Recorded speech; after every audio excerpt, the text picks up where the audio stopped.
Sir आपने कहा कि पहली बार में कश्मीर आए इस दुख के समय में, तो क्यों आए आप? देखिए 22 तारीख को जो घटना घटी आप सबको पता है, बहुत ही अप्रिय घटना थी। हम सब पूरी तरह से हिल गए हैं, मन में बहुत वेदना है। लोगों से मिलने आए हैं, पर्यटकों का हालचाल जानने आए हैं, कश्मीरियों से मिलने आए हैं, कश्मीर क्या है वो जानने आए हैं। केंद्र सरकार के अधीन आता है पुलिस विभाग, केंद्र सरकार के अधीन आता है मिलिट्री विभाग, बॉर्डर सिक्योरिटी फोर्स। इन सब के रहते हुए भी अगर आतंकवादी खुलेआम आते हैं, गोलियां चलाते हैं, फिर भाग जाते हैं और हम उन्हें पकड़ नहीं पाते, तो कहीं ना कहीं ये सरकार का भी फेलियर है। लेकिन चूंकि अपनी सरकार को आज मैं कोसना नहीं चाहता, क्यों, संकट का समय है, सरकार भी बेचैन है, वो भी हाथ पैर मार रही है कि कैसे पाकिस्तान को सबक सिखाया जाए। तो हम एक प्रकार से सरकार को ये बताने आए कि अगर आप पाक ऑक्युपाइड कश्मीर वापस हमें दिलाते हैं, हमारे देश का हिस्सा करवाते हैं, तो ज़रूर आपके हमारे लाख मतभेद हैं, सब हम सौंप देते हैं साइड में, हम आपके साथ खड़े हैं। लेकिन अब बहुत हो गया। अब ये 2-4 कॉकरोचों की तरह आतंकवादियों को मारने से काम नहीं चलेगा कि आपने कहीं एयर स्ट्राइक कर दी, कहीं आपने सर्जिकल स्ट्राइक कर दी। अब कम से कम एक साथ कई हज़ारों आतंकवादियों को मारना होगा जो ट्रेनिंग कैंपों में पनप रहे हैं या जो ISI के चेले बन के घूम रहे हैं, जो हाफिज सईद के गुर्गे बन के घूमे।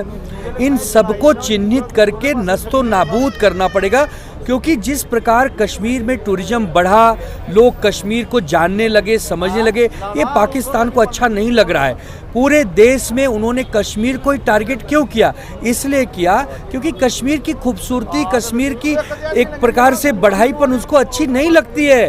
वो पाकिस्तान 1947 से परेशान है, हमारे कश्मीर को लेना चाहता है, वो बेचैन है, लेकिन हमने कभी उसके मंसूबों को पूरा नहीं होने दिया। लेकिन अब हम mister prime minister of India, government of India से निवेदन करेंगे कि अब बहुत हो गया, अब बहुत बड़ा हमला करिए, उनको ख़त्म करिए, उनका पानी, खाना, बिजली सब रोक दीजिए, उनको भिखारी बना के जब तक दुनिया के सामने भीख नहीं मांगेगा पाकिस्तान, हिंदुस्तान के 140 करोड़ देशवासियों को चैन नहीं होगा। और दूसरी बात, मैं महाराष्ट्र के, मुंबई के और देशवासियों की जनता से कहना चाहूँगा, घबराएं नहीं, आएँ कश्मीर, श्रीनगर आएँ, पहलगाम आएँ, गुलबर्ग आएँ, सोनमर्ग आएँ, यहाँ घूमिए, हम आ गए हैं, आप भी आइए। ईश्वर साथ में है, किसी का कुछ अहित नहीं होगा।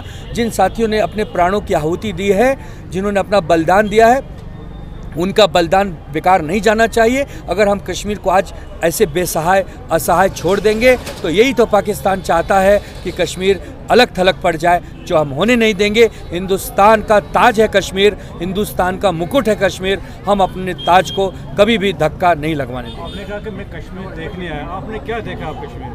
मैं कश्मीर, अब देखिए, मैं 2 चीज़ होती है, एक आदमी खुशी में आता है, परिवार के साथ आता है, यहाँ पर फ़ोटो खिंचवाता है, रील बनाता है, लेकिन आज तो मैं अपनी टीम के साथ आया हूँ, परिवार के साथ नहीं आया हूँ, लोगों का सुख दुख जानने आया हूँ, जो घायल है उनसे मिलने आया हूँ। LG साहब से मिलना चाहता हूँ, LG साहब से कहना चाहता हूँ, LG साहब, जम्मू कश्मीर में आपका शासन है, केंद्र सरकार का यहाँ शासन है, कम से कम कुछ सुधार लाइए, कुछ कानून व्यवस्था को अच्छा बनाइए। आपके पास इतनी पावर्स है, प्रचंड बहुमत की सरकार है, आप उमर अब्दुल्ला जी के साथ मिलकर कुछ अच्छा काम करिए। यही सब कहने के लिए आज यहाँ आया।